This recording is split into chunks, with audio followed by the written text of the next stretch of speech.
Life in the Colonies Readings, Number 7, Education.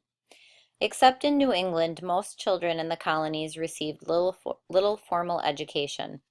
Neither the middle nor the southern colonies had public schools. In the southern colonies, most families were spread out along rivers. A few neighbors might get together to hire a teacher for their children. Wealthy planters often hired tutors to educate younger children at home. Older children were sent to schools in distant cities or even England to complete their education. In the middle colonies, religious differences among Quakers, Catholics, Jews, Baptists, and other religious groups slowed the growth of public education. Each religious group or family had to decide for itself how to educate its children. Some groups built church schools. Others were content to have parents teach their children at home. Only in New England were towns required to provide public schools. The Puritan support for education was inspired by their religious faith. They wanted their children to be able to read the Bible.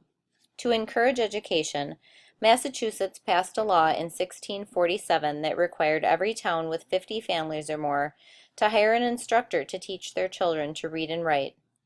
Towns with more than 100 families were required to build a school. Similar laws were passed in other New England colonies. Parents were asked to contribute whatever they could to the village school. Contributions might be money, vegetables, firewood, or anything else the school needed. Often land was set aside as school meadows or school fields. This land was then rented out to raise money for teachers' salaries.